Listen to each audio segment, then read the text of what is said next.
Сейчас, конечно, все изменилось. То есть сейчас действительно социальные сети, они являются местом, где зарождаются те или иные новости. Весь новостной контент, наверное, берется именно оттуда. И вообще реакция людей, все происходит. Это такая площадка, где варится абсолютно все. Поэтому игнорировать социальные сети в наши дни – это, наверное, очень, очень опрометчиво.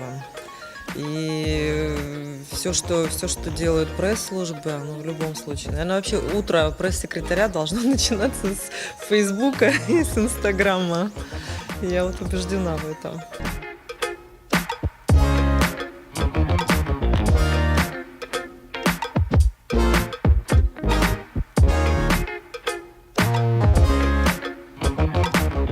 Самое интересное, именно рассматривались те вопросы, которые для пресс-служб органов исполнительной власти самое, мне кажется, самая основа, самое то, что необходимо для повседневной деятельности.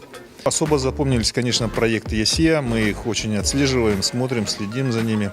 Вот. В многих проектах мы сами участвуем.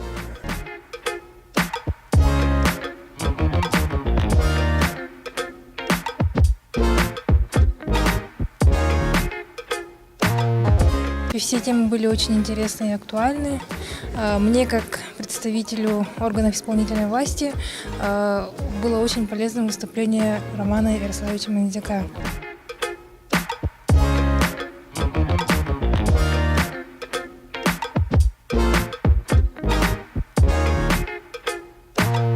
Мне очень порадовало то, что уровень наших спикеров с каждым годом улучшается. Во-первых, эти спикеры начинают уже более детально и более... Уже нет такого, сказать, такого местечкового, немножко такого простоватого варианта.